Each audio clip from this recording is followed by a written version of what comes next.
सास बहू का लिव इन रिलेशन। नेहा खुले विचारों वाली लड़की थी। अरे नेहा, क्या दिन में सोती है? ससुराल में ऐसा नहीं चलेगा, काम करना पड़ेगा। काम जितना काम होगा कर लूंगी माँ, पर अगर कोई ये कहे छोड़कर सिर्फ काम ही करना है तो ना भी ना, मुझे नहीं करनी शादी। अरे कर रही हो?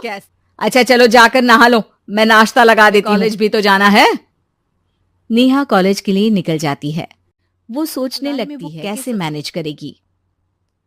क्या हुआ, परेशान लग रही हो? अरे यार, तू तो मुझे जानती है ना, मुझे अपनी लाइफ बिल्कुल परफेक्ट चाहिए। लग नहीं रहा लोग मानेंगे यार, कहीं मेरी शादी ऐसे घर ना हो जाए जहां मेरी जिंदगी ही नरक हो जाए। अरे मैंने ना कल एक इंग्लिश फिल्म देखी थी, उसमें भी कुछ ऐसी ही समस्या थी हीरोइन की। अच्छा, तो फिर क्या किया उसने? नहीं तो अपने होने वाले पति से साफ साफ कह दिया कि वो पहले उसके घर कुछ दिन तक बिना शादी के रह कर देखेगी, और अगर ठीक वरना तेरे मेरे रास्ते अलग।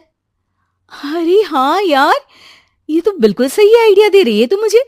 चल मैं तो चली, थैंक्स यार, तूने मेरी प्रॉब्लम सॉल्व कर दी। ये बोलकर नेहा खुशी खुशी वहां से निकल जाती है, लेकिन पीछे से उसकी सहेली कहती है, अरे नेहा, कुछ नहीं सुना मुझे। ये बोलकर वो वहां से चली जाती है। हे भगवान, पूरी बात सुने बिना ही चली गई। अरे वो तो विदेशी फिल्म थी, वहां सब चलता है, लेकिन ये तो भारत है, संस्कारों वाला देश, जहां शादी से पहले लड़की को ससुराल में नहीं रखा जाता। खैर, नेहा मस्त होकर घर आती है। नेहा, कल तुझे लड़के वाले देखने आने वाले हैं, और हाँ, इस बार कोई बहाना नहीं चलेगा। हाँ हाँ, आने दो आने दो, मैं तैयार हूं शादी के लिए। अगले दिन लड़के वाले आते हैं, जहां लड़का कहता है, मुझे अकेले में लड़की से कुछ पूछना है। हाँ हाँ, क्यों नहीं बेटा, जाओ नेहा, घर तो दिखा दो इन्हें। नेहा भी खुश हो जाती है कि उसे मौका मिल गया है लड़के से अपनी शर्त रखने का। देखो, मुझे ना शादी से बहुत डर लगता है, पता नहीं कैसी लड़की आए, तालमेल बना पाए कि नहीं मेरे परिवार से। मैंने कई घरों में रोज देखा है। तुमने तो मेरे दिल की बात कर दी।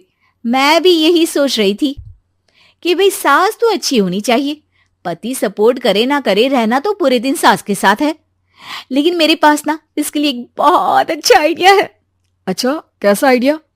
क्यों ना शादी के पहले मैं कुछ दिनों तक तुम्हारे घर आकर रह लूं, तुम लोग मुझे समझ लेना, मैं तुम लोगों को समझ लूंगी।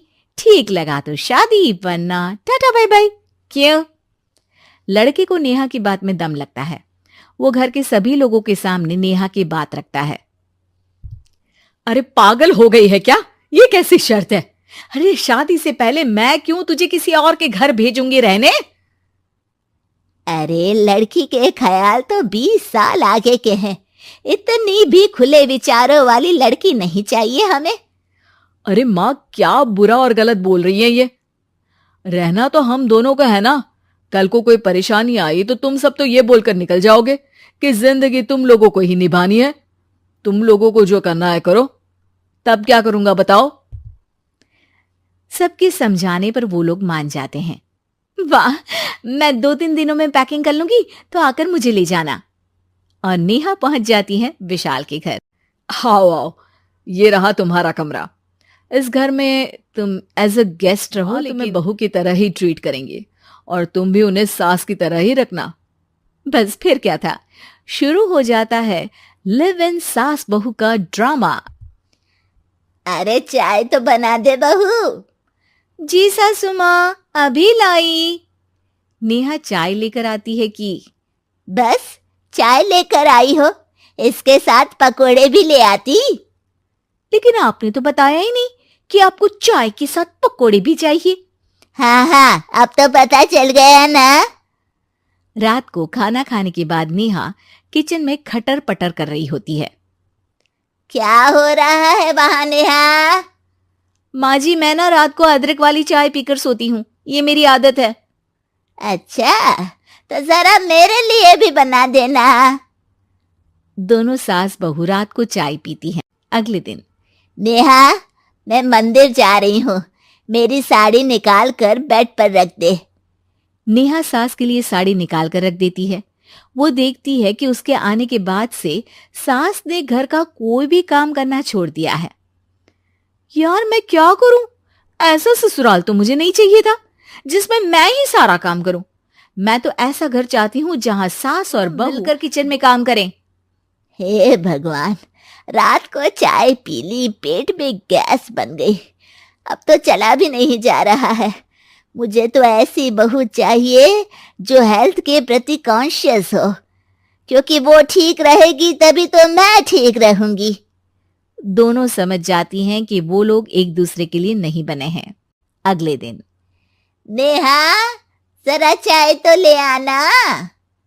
नेहा चाय के साथ चिला भी बनाकर ले आती है। सास खा पीकर सो जाती है। अगली सुबह, तेरी बुआ सास आ रही है, उसे मैंने तेरे बारे में तभी वहां गंवार से एक महिला आ जाती है। चलो यहां से निकलो, कुछ नहीं है खाने के लिए, जाओ। ए नेहा, तमीज से बात करो। ये मेरी ननद यानी आशीष की बुआ है। हाय रे दैया, इतनी आकड़ वाली लड़की! अरे यही है ना जो शादी से पहले ही आकर बस गई है यहाँ पर। बस नहीं गई हूं, बसना है या नहीं ये डिसाइड करने आई थी, लेकिन इन लोगों के रिश्तेदार इतने गंवार हैं तो मैं तो ना कर रही इस घर में शादी। अरे भाभी, अरे क्या कमी थी हमारे आशीष में जो आपने ऐसी लड़की की शर्तों को मान लिया? अरे वो तो आशीष के कहने पर मैं झुक गई, वरना ऐसी लड़की को तो मैं घर में घुसने भी ना दूं। ए हेलो, ऐसी लड़की कैसी लड़की? हाँ, बिना समझे बुझे शादी कर लूं? अब तो समझ गई ना कि हम लोग गांव के हैं। भाभी को खाट पर सोना और रिश्तेदारों का गांव से आना जाना तो लगा ही रहना है इस घर में। हाँ हाँ, मैं तो किसी मॉडर्न घर में शादी करूंगी। ये बोलकर नेहा वहां से चली जाती है। अपने घर में आकर नेहा कहती है, ना मां ना, लिव इन में रहकर देख लिया, ये गांव के लोगों का कोई भरोसा नहीं है। खैर, नेहा की शादी एक मॉडर्न घर में हो जाती है, जहां सास कहती हैं, हे नेहा, मैं टेनिस खेलने जा रही हूं, आओ तो जूस बनाकर रखना, और हाँ, वॉलनट्स और ओट्स भी बना लेना। जी माँ। माँ मॉम बोलो डार्लिंग, माँ इज ओल्ड फैशन। बेचारी नेहा सर पर हाथ रख लेती है। हे भगवान, ये सास तो सास ही होती है, गांव की हो या शहर की।